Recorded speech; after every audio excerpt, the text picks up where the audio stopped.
Yeah, Tuesday night, lights low, sparks fly. War report after dark, better fall in line. From WWE to TNA, AU to Spark. Vince the Prince from the Northeast set it off in the dark. OG Steve led the charge. Cat Al, Eric Us, 9 p.m. Eastern. Acknowledge the ring, acknowledge us.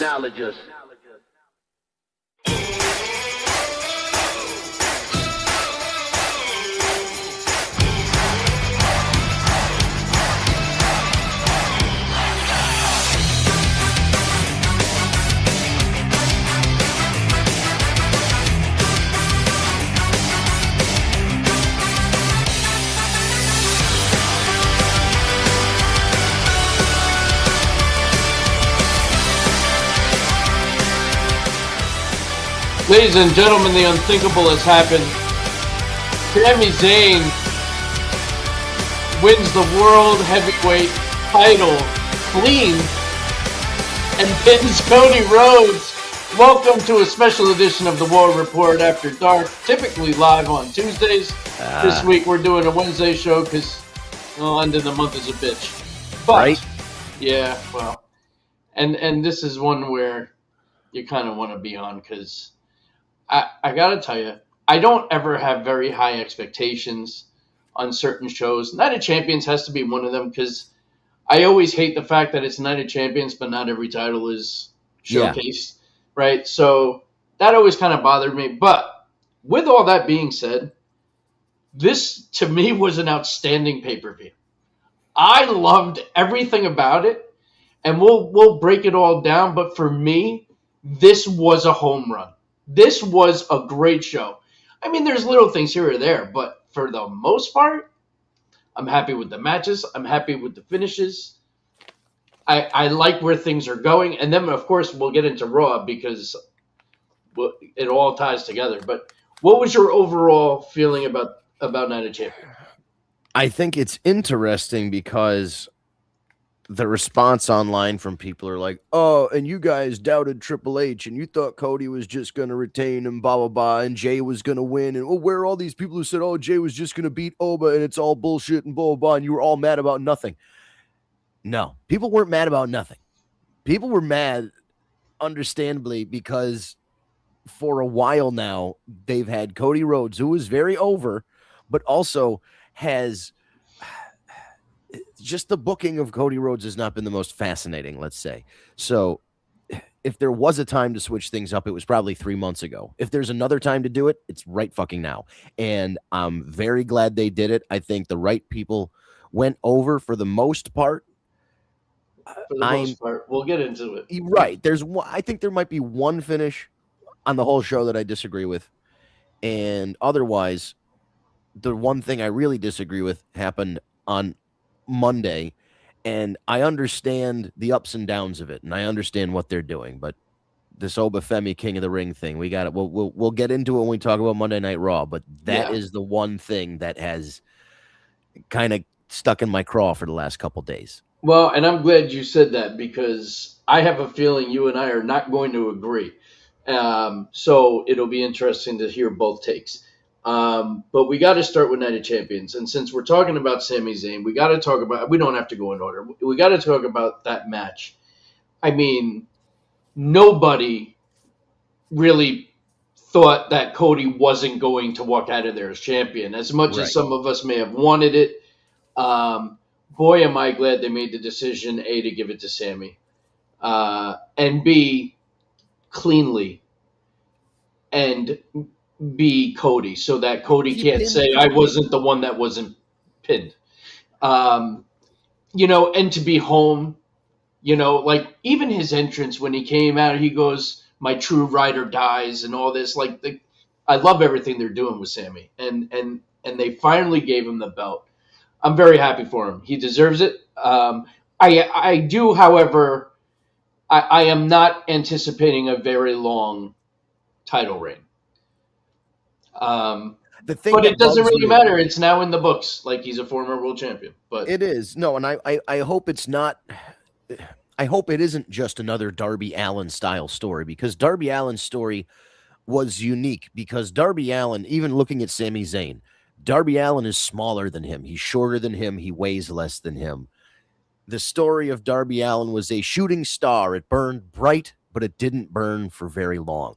And he had great matches and a great run of like 8 title defenses in a row before finally literally wearing himself out to the point where he passed out and couldn't continue. So that all makes sense. I hope Sammy doesn't have the similar kind of thing because he is in a fed with bigger guys, so he's the smaller guy, and they could just play that story and be like, oh, he's had such a run. He had to defend against this guy, against that guy, and blah, blah, blah. And finally, he's so tired, Cody Rhodes just takes it from him because he's so damn exhausted. I don't want that to happen. That is the most predictable thing that could happen, is that at SummerSlam or SmackDown or Saturday night's main event or some dumb thing like WrestlePalooza, they just make up a name, Wrestle Boogie or something, and it's all about dancing wrestlers, and Wrestle Boogie's main event is Cody versus Sammy, and Cody just wins. That's What if they did like a fatal 4-way? So you do Jay, Cody, Sammy, and Gunther. But then who wins?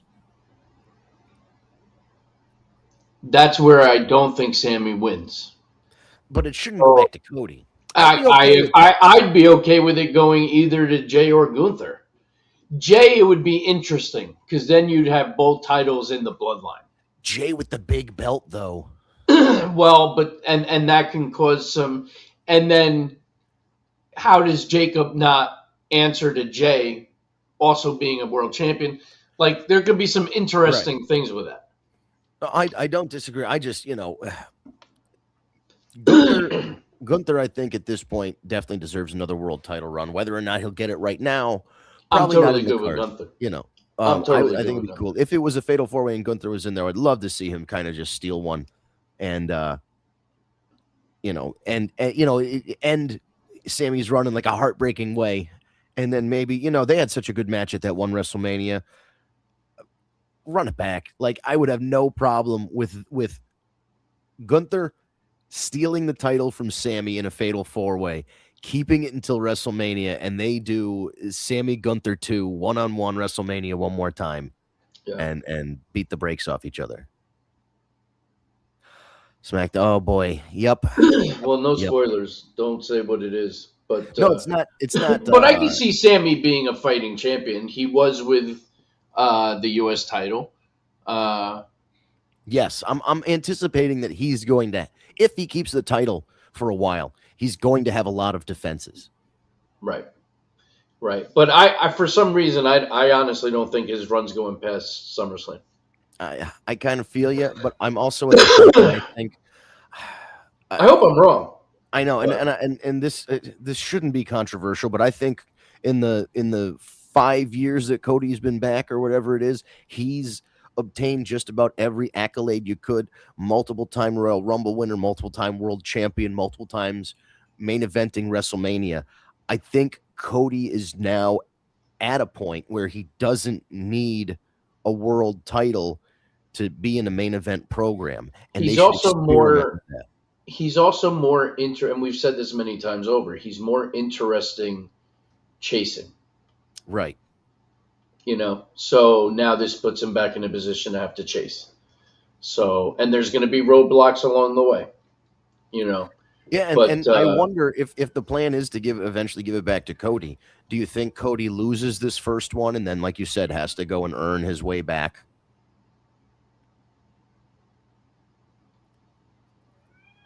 That's a tough one.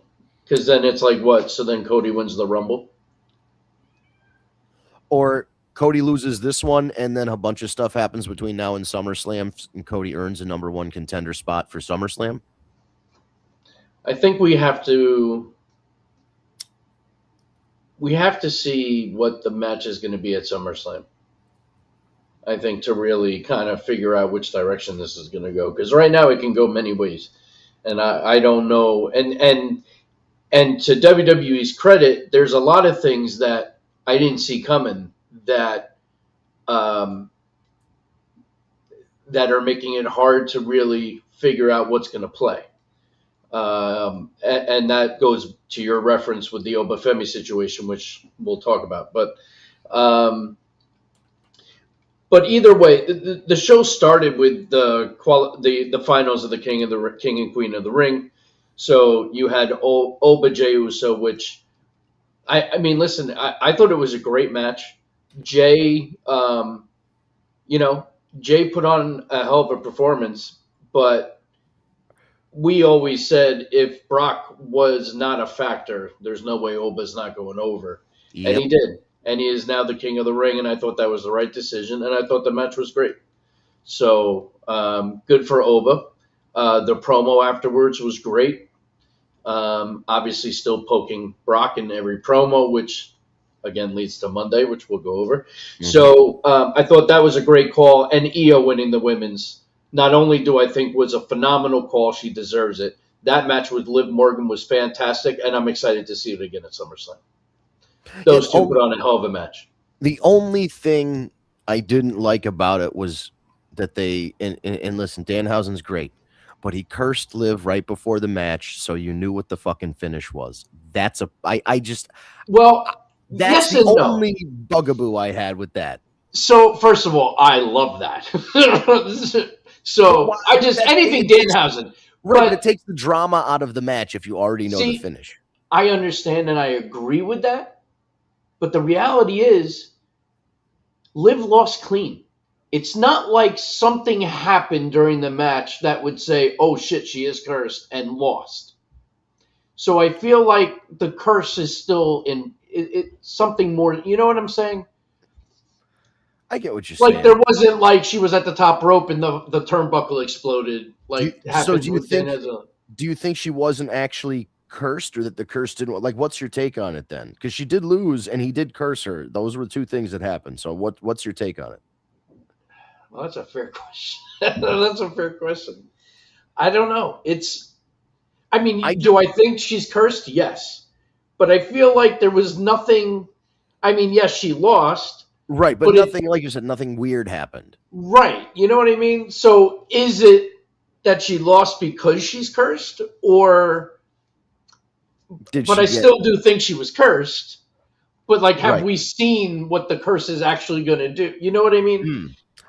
Right. So maybe she's cursed, but that wasn't it. She psyched herself out and she lost that match on her own, but the curse is going to happen later or something, which, again... Well, as far as I know, you're cursed now until he uncurses you. Right. So. Yeah.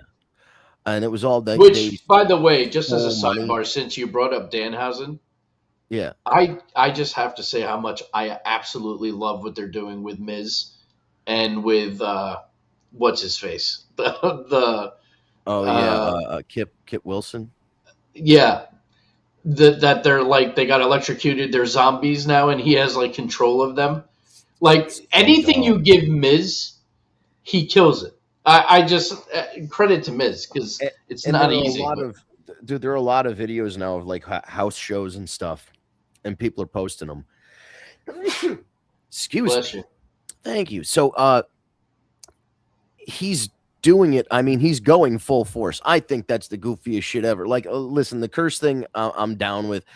Electrocuting even zombies, I would be okay with. But the fact that it's known guys that are now just zombies, and like, there's a point where this guy has to get on a plane and go home and go back to his wife and children. You know what I mean? Like, it just if he was like, oh, I made a zombie, and like a fucking guy jumped out of a box that was like a NXT guy with zombie face paint on, sure, like I'm a little more on board with that. But I will say this: The Miz, 100% killing it.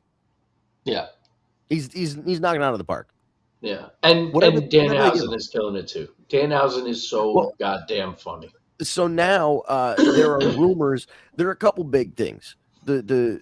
The scuttlebutt is Big Bill left AEW, which means that Big Cass is returning to WWE, which means Enzo and Cass. Enzo Amore.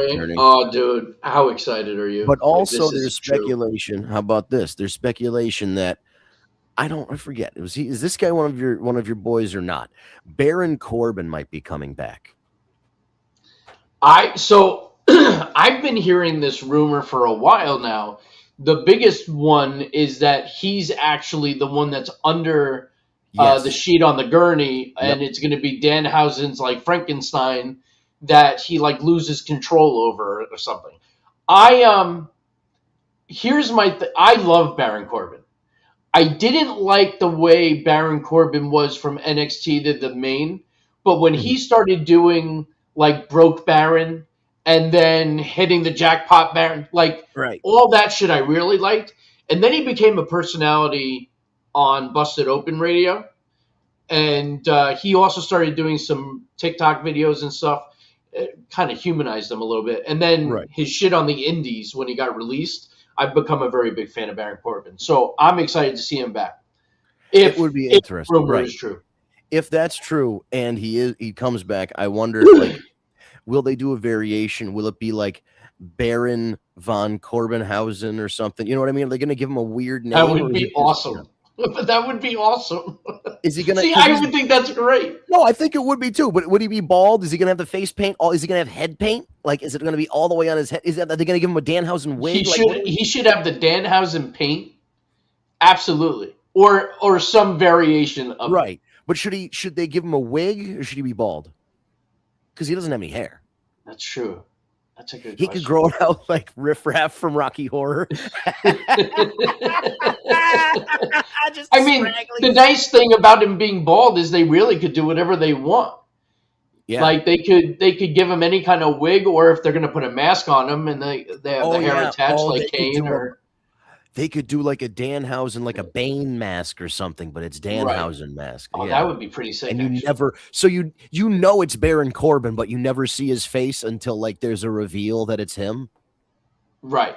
Oh, that would be awesome. But then, like, you'll know because he'll do like his finisher, and shit, like you'll be like, oh, it is Baron Corbin, whatever. But they'll tease it for a little bit.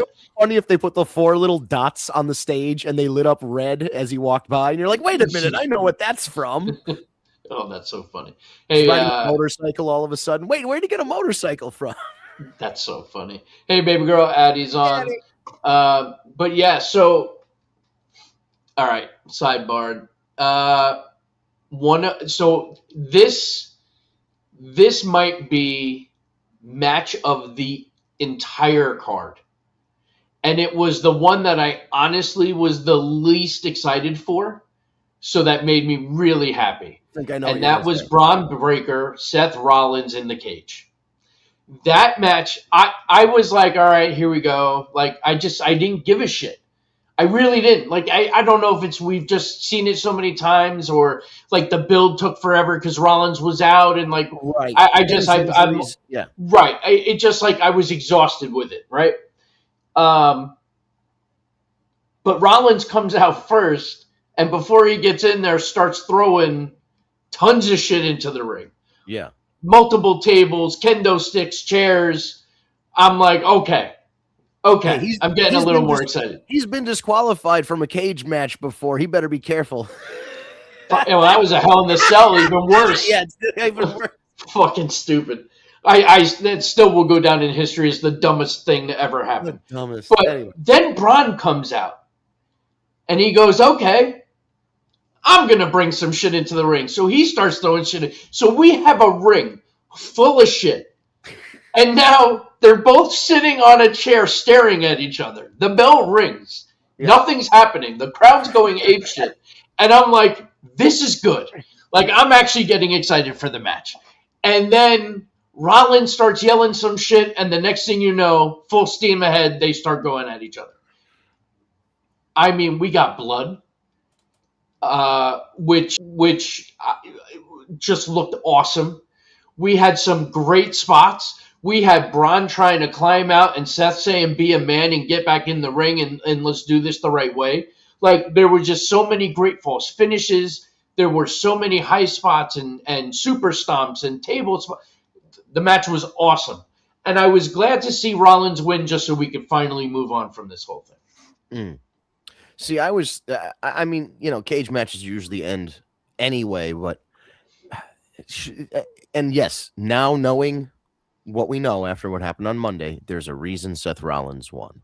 But on Sunday, I'm like, you should put the young kid over, give him a win in this, big win in this feud, give him some momentum. But now, again, we see what happened on Monday. And, I was thinking that too, like,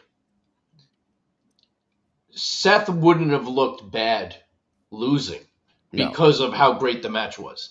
And that visual of Braun standing over Seth, completely blood and like it would have been great. So I do see what you're saying, but I kind of anticipated Rollins was going to finally win and put an end to this Well, yeah, story. he needed to end the Vision thing, and hopefully Right. this is fucking it. Yeah, well, one can hope. But absolutely great match. I loved everything about it. United States match, Trick Williams, Ricky Saints. I got to tell you, outside of the entrance, I didn't give a shit. I thought it was good, but I couldn't get really into it. I don't know. Saints has been on the main roster for a cup of coffee. Yeah, Like, there's other talent that I think it would have been more compelling. I don't know. It just really didn't do much for me, but I'm glad to see that Trick kept the title. yeah, it was the right call. The only reason I would have thought Ricky would have won is because he's friends with Cody. But Right. Looking at it logically, Trick Williams should win this. Like you said, there are way more deserving people who should be contenders to this title. And I think, not that Ricky's bad. Ricky, we've had this discussion before, is fine to good to sometimes great, but he's usually perfectly fine, right in the middle, at least for me. And there are other guys who are a little less in the middle and a little more towards the great side that I'd like to see get featured for this championship. So no knock on Ricky. I just think there's something, and we've had this discussion weeks on end. There's something missing with Ricky Saints that he needs to find that will elevate him to the next level. It's the gimmick and the look. Yeah. And I mean, how much of the look? Because it's not the wrestling, because he's great in the ring. It's definitely not the wrestling. But he looks like he looks. Like, what would he fix? I mean, that's a great question. The gear? I don't know. Like, I agree with the gimmick. Like, because the gimmick is kind of like we've all talked about, like Rocky Maivia light kind of deal. But right. There should be another, there could be a different dimension to this thing. I don't know what it is. Like, he needs. I mean, that's really what the problem is. He's like the Temu version of The Rock. Right. And I think he needs something else. And I don't mean to say this in a way of like he needs to be a wrestling plumber like TL Hopper or like Duke the Dumpster Drozy and he's a fucking garbage man. But in my mind, I'm like, what if Ricky Saints is like, you find out he's like a JBL and he invested money in a lot of property and stocks and stuff. And he's actually like a really rich guy. And then like, he has this, he gets his own Virgil and he pays somebody to be his buddy. He can be a sober Clyde. Right. See what I'm saying? But that's perfect. But it's a direction. You know what I mean? Like this Ricky, as he exists, doesn't have a direction. But a Ricky Saints with a little bit more of a character or for lack of a better term, profession. Like, let's find something outside of wrestling that maybe he knows about or likes or, whatever it is. Will Ospreay loves Assassin's Creed, so he made his gear look like Assassin's Creed, and he comes out with the hood, and he's got the tattoo with the logo on and everything. So, like, he made that part of his deal. And now Assassin's Creed, like, they had Ezio voice a video for Will Ospreay last year.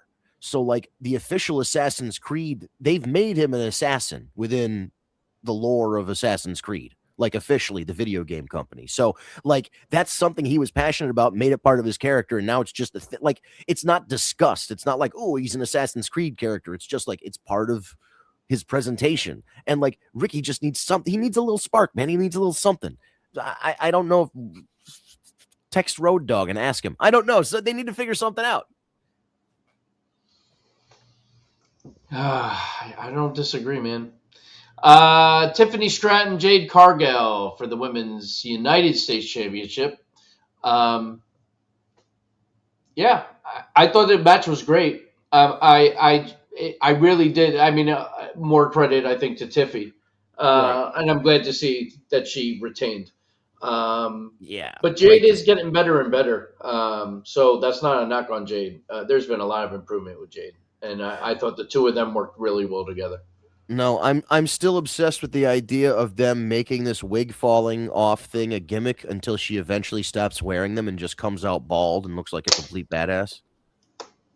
I don't know if that's ever going to happen. I know, but or it could be like her Hulk up. Like she wears a wig down to the She ring, rips it off. and right before she hits her finisher, she's like, boom, rips it, throws it, and That's hilarious. starts. She does the Kamala, but she slaps her head. She's she headbutts him first, and then she hits the Jaded. Oh, that's so funny. That's so stupid. Oh, yeah. that's so funny. By the way, there's video somebody like past Sami Zayn driving, and the title was like propped up on the seat. Then there was a picture that he was having a slice of pizza at a restaurant, and across from him was the title belt and a slice of pizza in front of it. He had one with coffee. He said, "Happy birthday, Cody Rhodes. Hope you enjoy your big day." And he's holding a coffee, and there's a teeny little cup of espresso next to the championship. I'm like, oh, that's perfect. I love it. Okay. So that brings us over to Raw. And Raw was interesting. So Raw starts with Obafemi. Comes out, cuts another fantastic promo about becoming our king, and that he now has a decision to make. Because, as we all know, if you win this tournament, you get a title shot at SummerSlam. So, as he's about to talk about the decision he has to make, Brock's music hits. So Brock comes out, and Brock cuts a great promo, which is unlike Brock, which he even acknowledged. Right. He said, and he says, that's why I got Paul Heyman, because everyone knows I'm not very good at cutting a promo. But he actually cut a great promo. And at the end of the day, you talk shit, you get hit. And Brock hit Oba in the Obafemis, and and then got an F5. Brock then leaves with Heyman saying, great promo, great promo. They go up the ramp. And of course, Oba gets up pretty quickly. This is a man, it took 7 of them to put him down, and says, I want a match with you at SummerSlam. Brock accepts and says, but it's in Hell in the Cell, which that makes me very excited. Now, before we talk about that actual match, right, we have to talk about why you're upset, because you're upset. I'm just, it's. If the whole thing was going to boil down to SummerSlam being Brock and Oba, which we all knew was going to fucking happen anyway, Oba didn't need to be in the King of the Ring tournament, and then he didn't need to win it to just postpone or give away his championship shot for Brock, which I understand. The Brock thing in the storyline is a bigger match. They're 1-1. This is the rubber match. It's Hell in a Cell. They explained it and made it make sense. But all of the things we talked about, why is Oba in the finals? If he loses to Jay, what does that do for him? Okay, now he won. Now he's the number 1 contender. All of this stuff.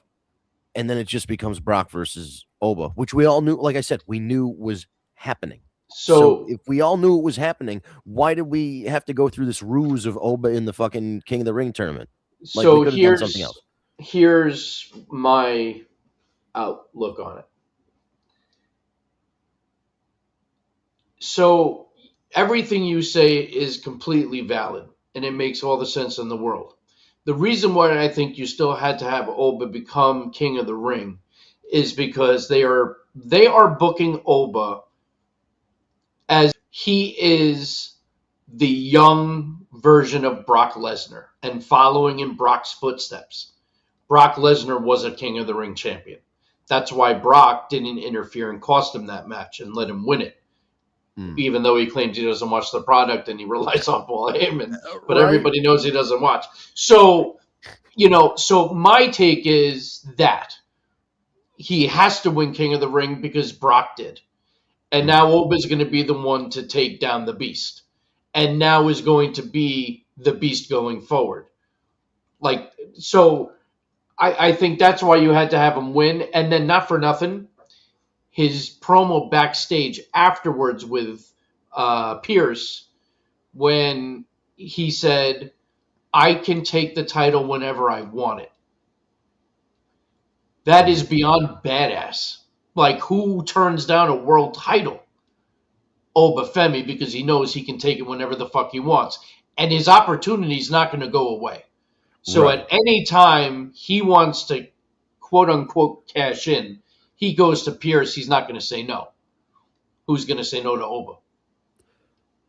And I hope that's the case. I hope it is that he retires Brock or defeats Brock or whatever in this match. And then the next Monday on Raw, he says, Adam Pearce. I don't really want him to necessarily retire Brock. I would like at the end of Hell in the Cell for like a handshake and like the mutual Yes. respect. And then Brock can come back and do whatever he wants. I'm not ready to let go of Brock, but who knows if this is his final match or not. They haven't really alluded to anything.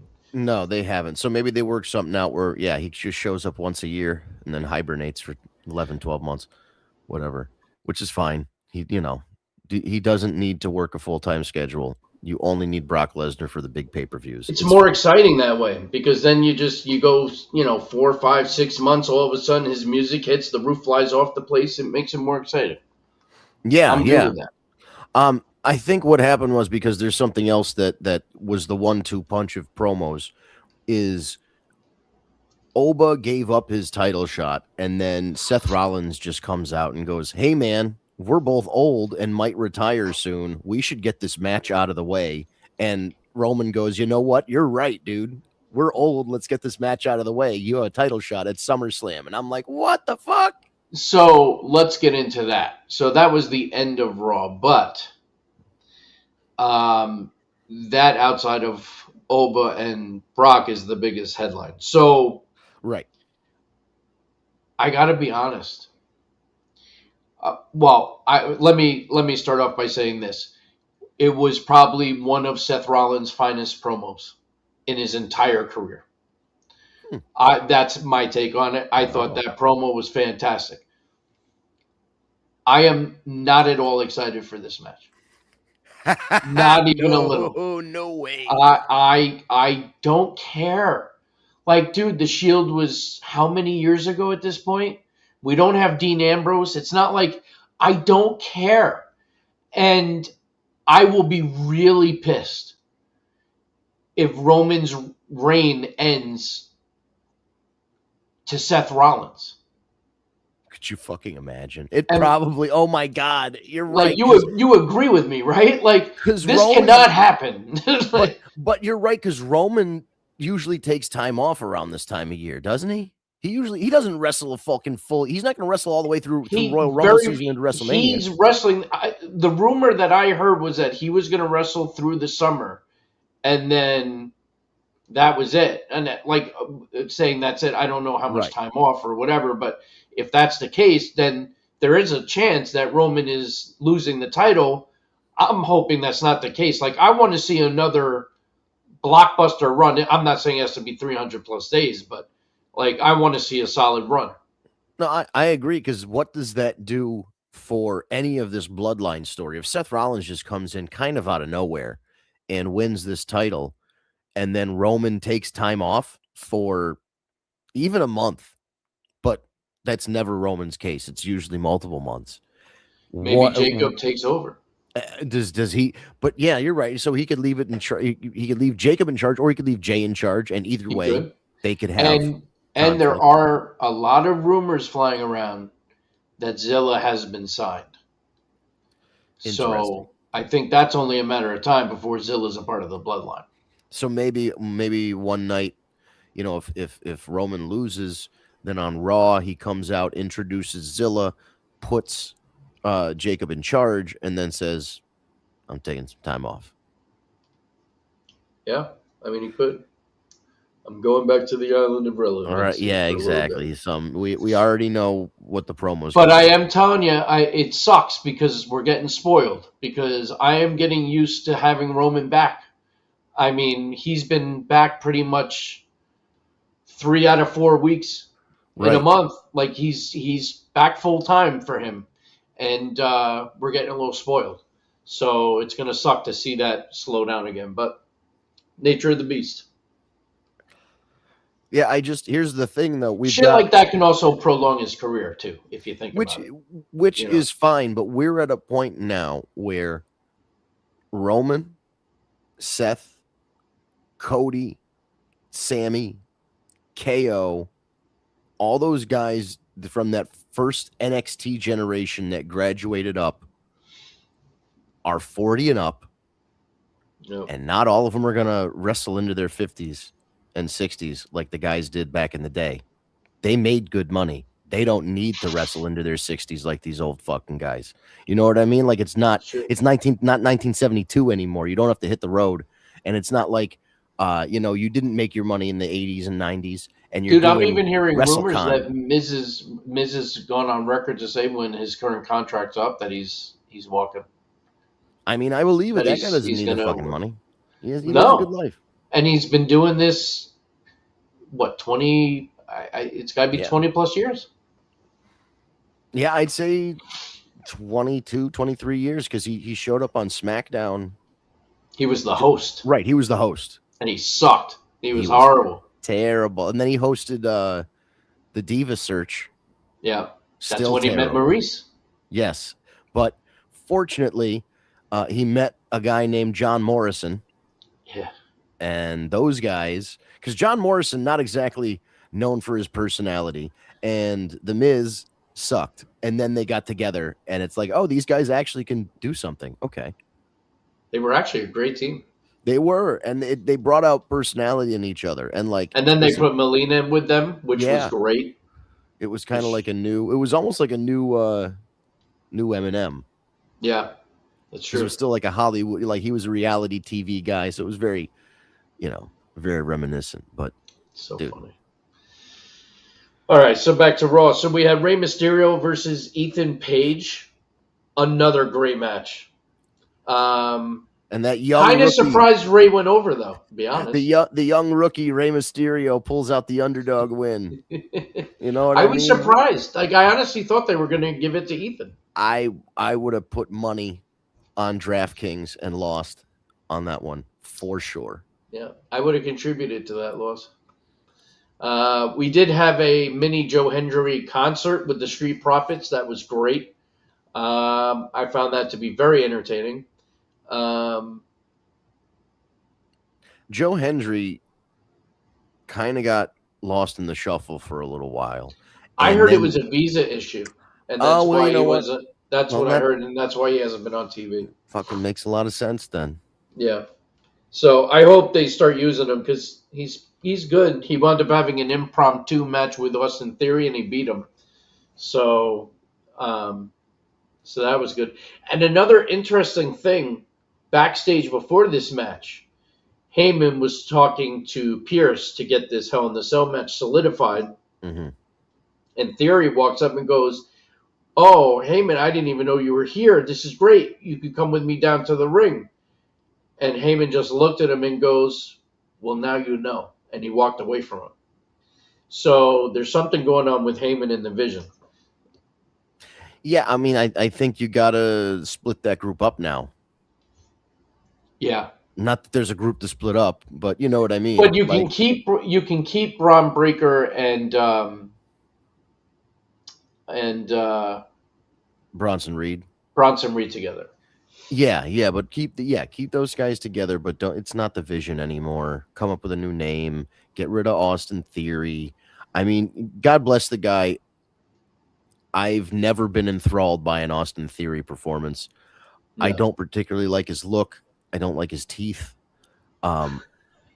There's just listen, and he can't fix it. Like, what is he gonna do? Go to the dentist and say shave 2 inches off my teeth? Like, they can't do that. That's not a thing you can do. So like, there's no, unless like, okay, here we go.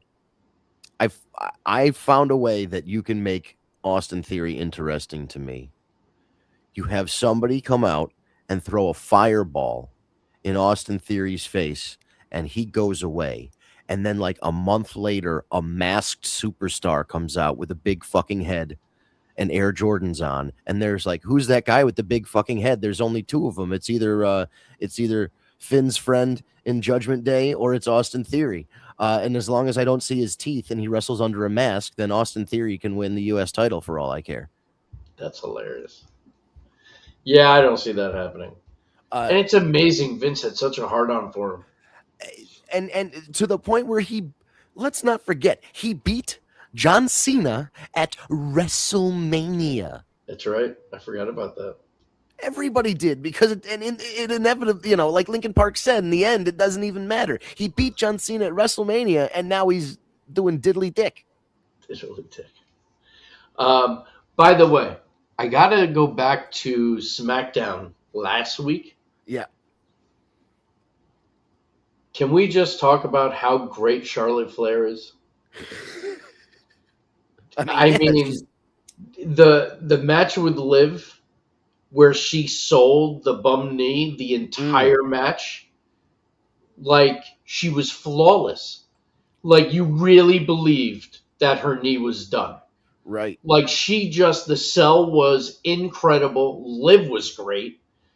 Everything about that was great, which led to Liv versus Io, which again, that match was so good.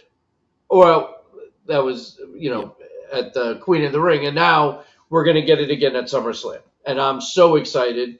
And Liv actually attacked Io during her celebration on Raw, and threw on that knee submission that she's been using, which looks great. And the way she's screaming and looking all crazy, it just works. But I could see Io going over and winning the title at SummerSlam. It would be interesting for her to go 2 in a row like that, but I also think, sure, like Liv came back and won that title, and then I feel like didn't do much with it. Well, she didn't defend it for a long time. We actually talked about it. Like, why aren't they doing anything with Liv? And I feel like they just didn't know what to do with her. So they just used her as the mouthpiece and just, storyline shit, but nothing substantial in the ring. I have a feeling you might got Raquel somehow costing Liv the title at SummerSlam or Roxanne, one of the two. I was just thinking that. Yeah, and it's going to implode. Right. Yeah, that was my thought was they must have decided that they wanted Liv to continue this feud or finish this feud with Roxanne and Raquel, and they didn't want to involve the title, so they're going to find a way to get the title on Io so she can go, take her own stories, but then have the 53rd tease of a Judgment Day breakup. Will they, won't they do it, whatever. But this time it's with the girls, and this time it might actually stick. You know what I mean? Like everybody might just finally fucking fly the coop. You know what I mean? Like no more even loose associations. Like it's just. But I don't know. I don't know if they're gonna pull the trigger on that because that group's been around so long. Maybe they just cycle in some new people. And they could kick somebody out, bring somebody in. Yeah, for sure. LA Knight, Jimmy Uso, Jay was ringside. I think they're turning LA Knight. I think that heel turn is coming. Solo inadvertently helped LA win that match, and he took out Jimmy. Mm-hmm. So he's fucking with the OTC, which I'm curious to see where that goes. But I feel like he's going to start working with Solo. They kind of teased it. LA Knight turned him down already, but now Solo helped him again without really helping him. So I don't know. It's going to be interesting to see. But I feel an LA Knight heel turn coming. You know what? If that will help him get some more wins or any sort of championship, then sure. But I don't know what that does. I mean, he's already over as a babyface. What does it do for him to turn heel? Like, unless they've definitely got a plan for him, which based on prior evidence, they don't, because they have a ready-made, over organically babyface that they could put the Jets on anytime for the U.S. Intercontinental or either of the World Championships, and it would be absolutely believable to their audience and would do good numbers. And it just seems like, I think that ship has sailed with LA Knight, man. Yeah. I think at this point, But United we States, thought the I ship- see it best. we thought the ship sailed with Sami Zayn too. All right, well, that's fair. And look at him now. The only thing is, LA Knight does not have a Saudi Arabia to go to have a True. ready-made moment like that. Right. And what a moment it was. I'm so happy for him. Yeah, that's so great. So Lyra Valkyria Ooh. freaked out and turned on Bailey and in essence turned heel, which was followed up by a video package where Lyra pretty much says she's done being nice and she had no makeup on and she looked like she was in like an insane asylum, like hadn't slept in days. And I'm curious to see where this is going to go. She's talented in the ring. Her gimmicks have just never worked. I've enjoyed her with Bailey, so I'm curious now to see how this is going to go. But I'm open for a change, so we'll see. But I like the package. Well, I agree. I think the package was good. It showed something different from her, and it teased, like you said, with the makeup and everything, or the lack of, that she's going to be different now, which is great. But here's something I want to float by you. There are rumors that Tatum Paxley from NXT might be getting called up to the main roster, which would be well deserved. And she's awesome. Her and Lyra had some sort of association in NXT. Correct me if I'm wrong. You know what? That I don't know. I believe they, but here's what I want to. Here's what I'm saying. So Tatum Paxley, I don't know if you've seen the look of her. You're familiar with her? Oh yeah, I'm a big fan of Tatum Paxley. So, what if that's the new partner of Lyra, and instead of Lyra's look, Lyra starts to look more like Tatum?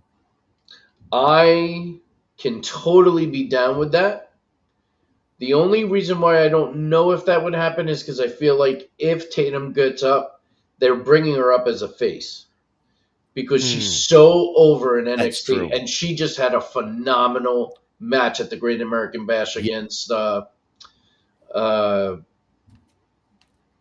her name? She uses the F5. Why am I blanking? I can see her face too. The one that she was with Sol Ruka until she turned on her. Mm-hmm. You know what I'm talking about? The problem is it's those NXT names, dude. They're all just like Tatum Paxley, Sherman Morgan, Morgan Williams, Sherwin Williams Paints. You know what I mean? It's like, whatever the fuck. Let's throw two names.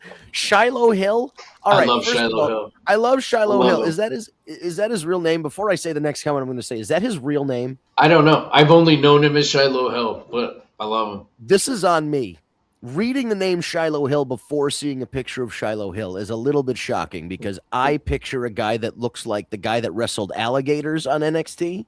When I hear a name like Shiloh Hill, like I'm thinking, like Shiloh Hill's going to go pick up some crawdads. We're going to go noodling later and catch us a catfish. And it's like just a big Cajun guy, like a white guy. Shiloh Hill is not the name I would have, but then you see him and you're like, okay, no, Shiloh Hill. Okay. Yeah. It all makes sense. Shiloh is awesome. He was on LFG. And he had Taker as his mentor. Yes. And is there a new season of that starting or coming? Season 3 is currently on.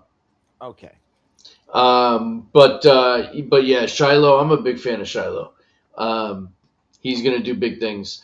But yeah, man, I'm such a big fan of Tatum. Kendall Gray winning the NXT Women's Championship. Oh, yes. A great call. She came out wearing angled gear. That was great. She's awesome. I'm a big fan of her. NXT's got a great crew right now. Really strong. And, so I'm excited, man. Great American Bash was good. I enjoyed it. Yeah, no, it was a big... It was a big weekend for wrestling because then AEW had a fucking killer pay-per-view. Yeah. and long as shit as usual. So for those of you with jobs and all that, you might want to take it in bunches. But I mean, if you're looking to just get a couple curated matches, you have Kenny Omega against Zack Sabre Jr., which was phenomenal.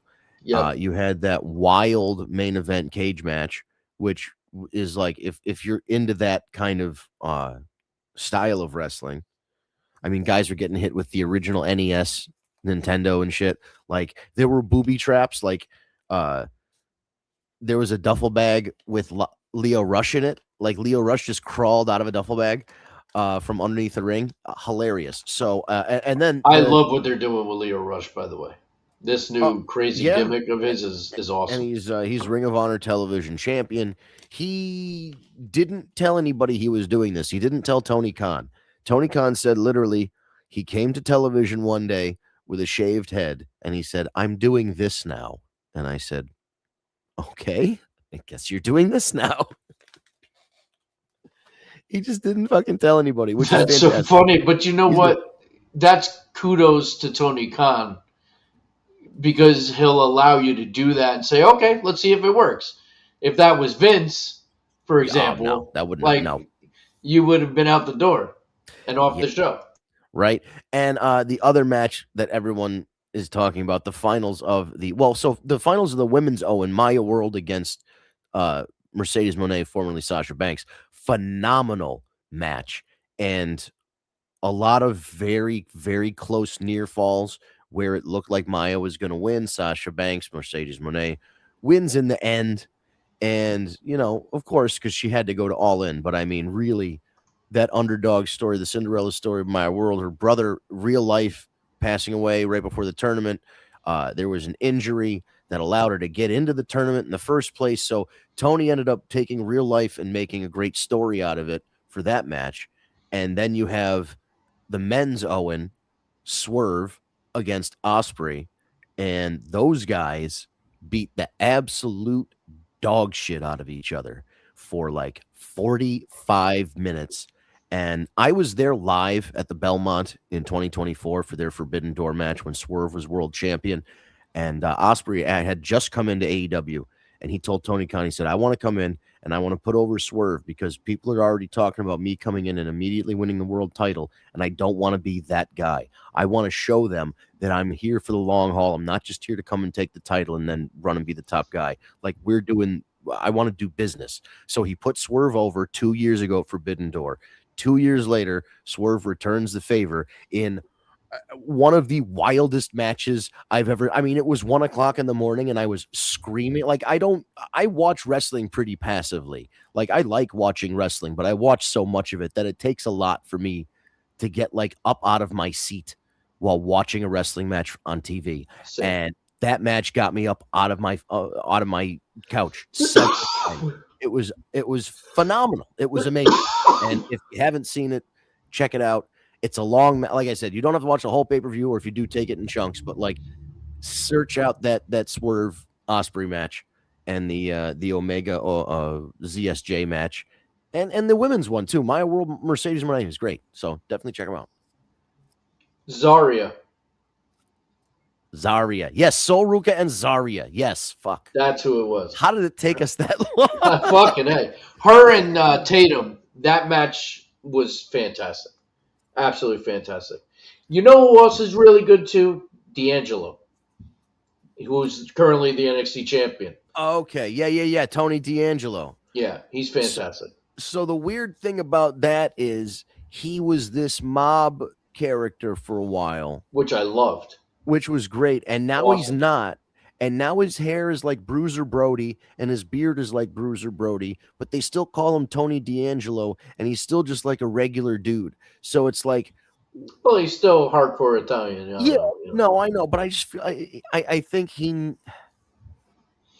I like him a lot, and I see where a guy his size with his build, he's got a good look. There's a big upside to him. I just think and there's a reason he's in NXT right now. He needs a little something. He just needs that extra 5 or 10% that will get him a a unique spot on the main roster. Like right now, if they brought him up, he would do well, but he wouldn't do great.